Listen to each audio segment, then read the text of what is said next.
계속해서 우리가 시편 말씀을 읽고 함께 나누고 있습니다. 지난 73편에 이어서 오늘도 아삽의 시입니다. 오늘은 아삽의 마스길이라고 이렇게 제목이 기록되어 있는데요. 우리가 잘 알고 있듯이 아삽은 다윗 시대에 그리고 솔로몬 시대에 세 명의 악장 중에 한 명이었습니다. 찬양을 이렇게 인도하고 노래를 부르는 가운데 가장 앞서서 불렀던 자입니다. 그리고 또 이 아삽에 대해서는 선견자라고 지난 시간에 저랑 함께 나누었던 기억이 납니다. 하나님의 말씀을 전하기도 했던 그러한 사람입니다. 그리고 오늘 말씀은 마스길, 교훈이라는 건데요. 오늘 이렇게 이 시에 마스길이라고 붙은 이유는 오늘의 내용을 보면 알 수 있듯이 하나님 앞에 하나님의 백성들이 고난의 직면에 있다 할지라도 하나님 앞에서 어려움을 당하고 있다 할지라도 그들은 하나님의 말씀을 신뢰하고 또 기도를 통해서 이 모든 환경 그 가운데에서 하나님을 의지하자라고 하는 의미로 이 마스길, 이 노래를 부르게 됩니다. 그런데 오늘 이 74편의 배경을 보게 되면 우리가 좀 의문이 듭니다. 분명 제목에는 아삽의 마스길, 아삽의 교훈 이렇게 적혀 있지만 오늘 이 내용을 보게 되면 성전이 이렇게 회파되고 성전이 이렇게 파괴되는, 그리고 이스라엘 백성들이 국가적인 재난을 겪고 있는 그런 상황들이 배경인 것을 우리가 보게 됩니다.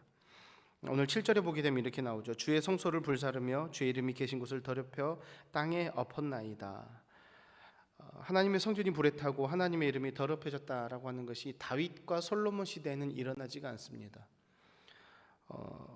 그런데 이 성전이 또 불에 타고 이 이스라엘이 이렇게 망하게 된 때는 언제냐면 BC 586년에 바벨론으로부터 이렇게 나라가 멸망할 때입니다. 그때 성전을 비롯한 온 이스라엘, 온 예루살렘 자체가 초토화됐다라고 보면 되겠습니다.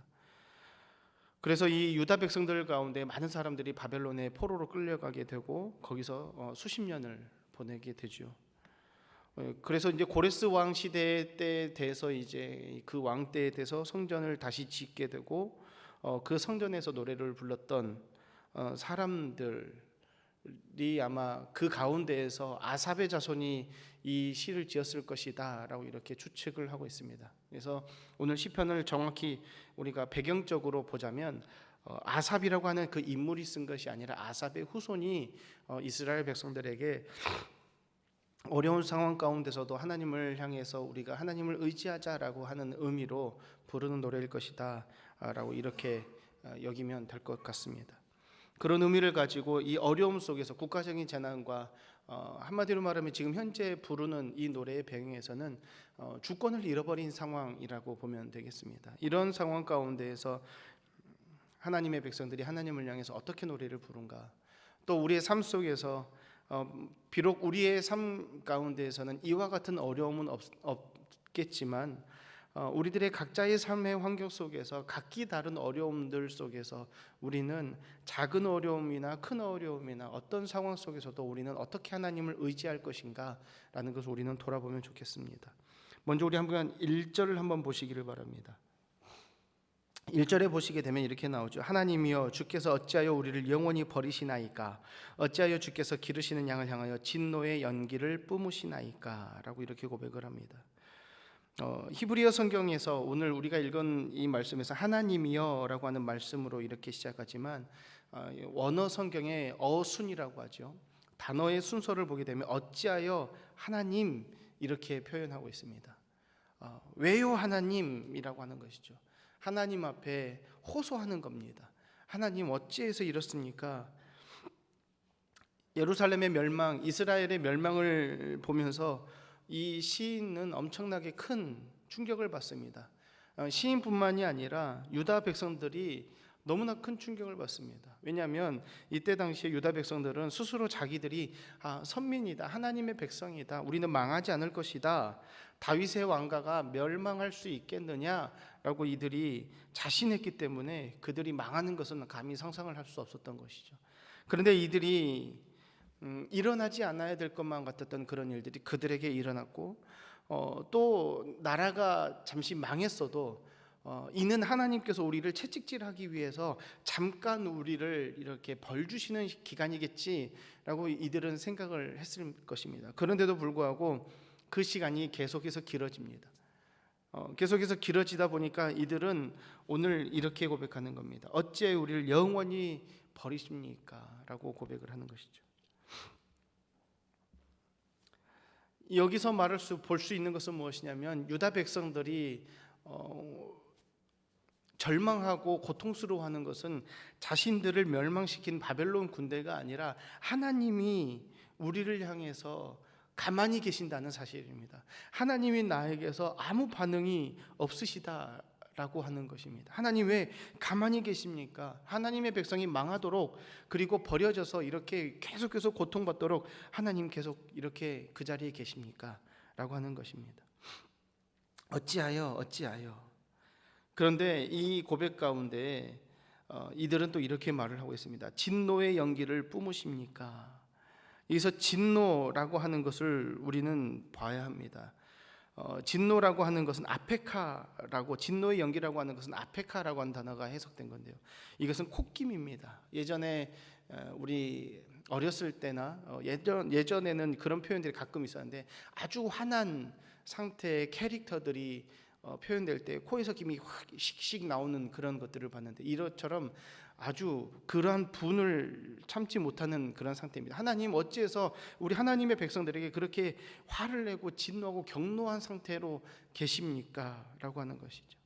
그리고 나서 또 연기를 뿜으십니까? 라고 하는 것은 아수안이라고 하는 것인데 하나님 어찌해서 그렇게 하나님의 백성들에게 그 하나님의 화를, 하나님의 진노를 하나님 누그러뜨리지 않고 계속해서 나타내고 계십니까? 라고 이렇게 고백을 하는 것이죠. 하나님께서는 분명히 예레미야 선지자를 통해서 이스라엘 백성들에게 너희들은 끌려갈 것이다, 포로가 될 것이다, 그리고 70년 동안 그 생활을 할 것이다 라고 이스라엘 백성들에게 이미, 하나님의 백성들에게 이미 말을 했지만, 유다 백성들에게 말을 했지만 이 유다 백성들은 제대로 듣지 않았습니다. 그 이야기는 무엇이냐면 우리는 괜찮아, 나는 괜찮아, 하나님의 백성이니까 괜찮아, 뭐가 어때서 괜찮아, 우리 지금 이렇게 평안한데 뭐가 문제야 했던 것이죠. 우리가 여기서 볼 수 있는 것은 무엇이냐면 우리가 하나님을 향해서, 하나님께서 우리에게 주시는 말씀이 작든 크든, 그 크기가 크든 작든 우리는 하나님의 말씀에 언제든지 귀를 기울여야 된다는 사실입니다.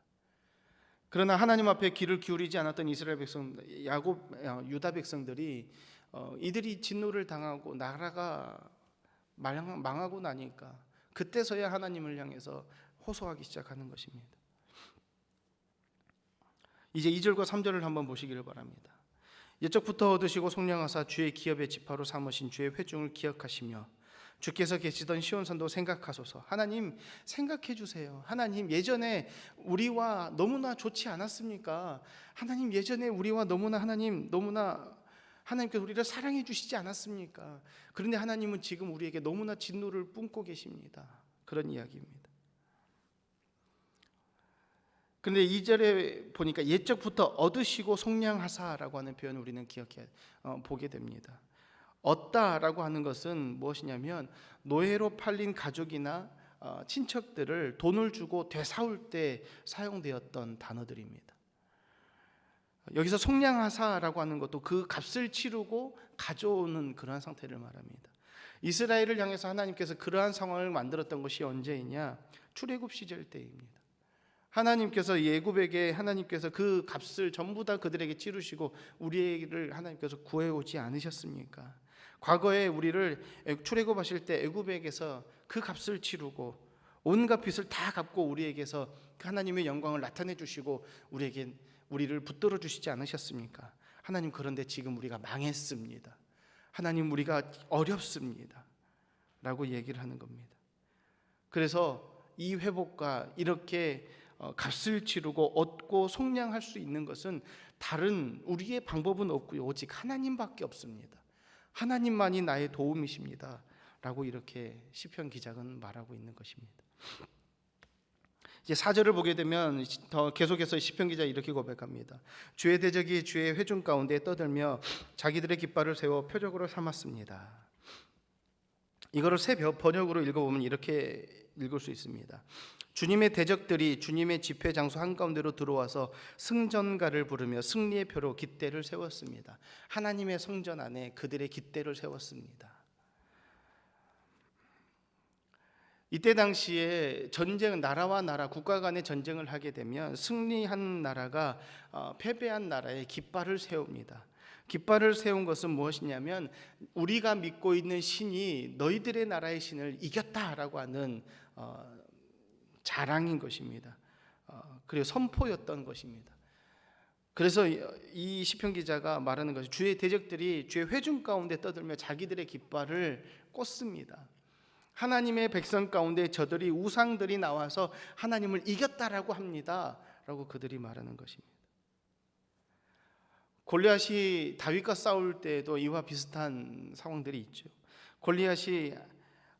다윗이 골리앗에게 싸우러 나오니까 너가 나를 개로 여기고 막대기를 가지고 내게 오느냐 하면서 골리앗이 믿고 있었던 신들의 이름을 가지고 다윗을 온갖 저주를 합니다. 그러나 다윗은 뭐라고 하냐면 너는 칼과 단창으로 나오지만 나는 만군의 여호와의 이름으로 너에게 나간다. 이때 당시 싸움은 국가와 국가의 싸움이었지만 신과 신의 싸움이었습니다. 우리가 이 모습을 보게 될 때 우리는 또 무엇을 바라보아야 되느냐? 우리는 누구를 의지하고 나가느냐? 하나님 앞에 어떤 상황들이 우리에게 어려움이 나가왔을 때 우리들이 가장 먼저 의지하는 게 누구냐라는 것입니다. 근본적으로 우리가 의지하고 우리가 바라봐야 될 분은 오직 하나님 한 분이심을 믿어야 할 것입니다. 그러면서 이제 절망적인 하소연을 시편 기자는 9절에 이렇게 표현하고 있습니다. 우리의 표적은 보이지 아니하며 선지자도 더 이상 없으며 이런 일이 얼마나 오래 이르는지 우리 중에 아는 자도 없습니다. 너무나 막막합니다. 하나님 너무나 절망스럽습니다. 하나님 언제까지 나에게 이런 힘듦과 괴로운 상태가 계속되어야 합니까? 라고 시편 기자는 말합니다. 하나님께서는 분명 하나님의 백성에게 노아의 홍수 이후에는 다시는 물로 심판하지 않으시겠다며 하나님께서 징표로 표적으로 무지개를 주셨습니다. 그런데 오늘 9절에 보니까 우리의 표적은 보이지가 않습니다. 하나님의 약속의 표적이 보이지 않습니다. 하나님 우리에게서 제발 나타내 주십시오 라고 하는 겁니다. 거기다가 선지자도 없습니다 라고 말하는 것이죠. 하나님의 말씀을 우리에게 전해주는 사람이라도 있으면 우리가 그 말씀을 듣고 위로를 받겠는데요, 하나님 그런 말씀도 없습니다. 이때의 상황이 얼마나 답답하고 얼마나 막막한지 우리가 알 수 있는 대목들이죠.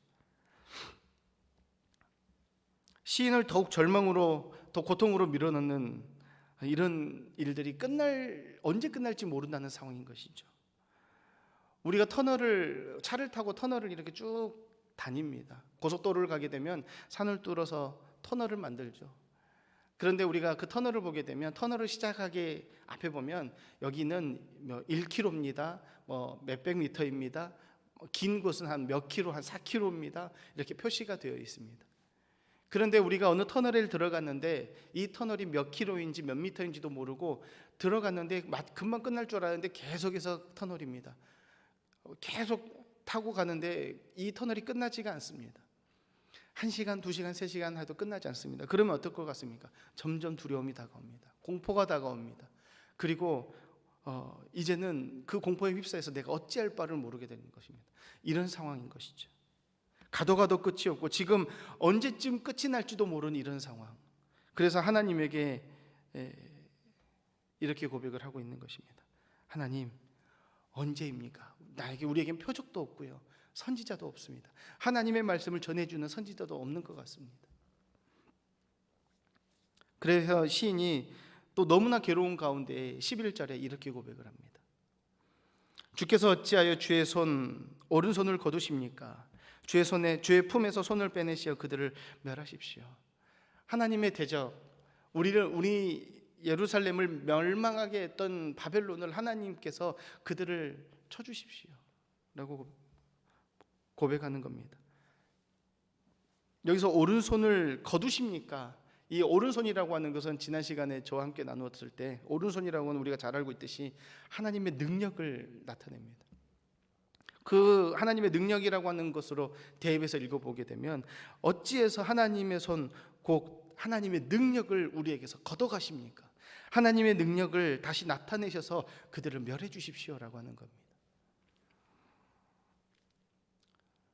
그러면서 이제 12절 마지막에 보게 되면 이제 시편 기자가 그럼에도 불구하고 이제 하나님을 향해서 이렇게 고백합니다. 하나님은 예로부터 나의 왕이시라. 사람에게 구원을 베푸셨나이다. 아멘. 너무나 절망스럽지만 그럼에도 불구하고 내가 바라봐야 될 분은, 그럼에도 불구하고 내가 의지할 분은 하나님이십니다.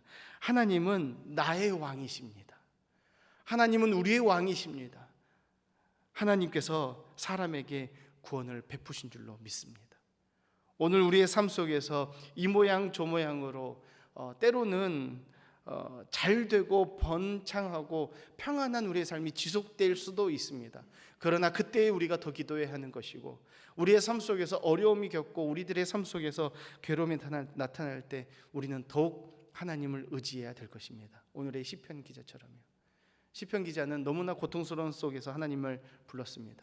그러나 오늘 우리는 우리들의 오늘의 삶 속에서 우리들의 삶의 환경이 각기 다르지만, 우리들의 직장과 삶의 터전이 다들 다른 환경이지만, 작은 것 하나에서부터 우리가 하나님의 음성을 듣기에 더 귀를 기울이시고, 우리가 더욱더 하나님을 의지하고 하나님을 바라보고 하나님의 말씀을 의지하는 오늘 하루가 되시기를 소망합니다. 기도하겠습니다.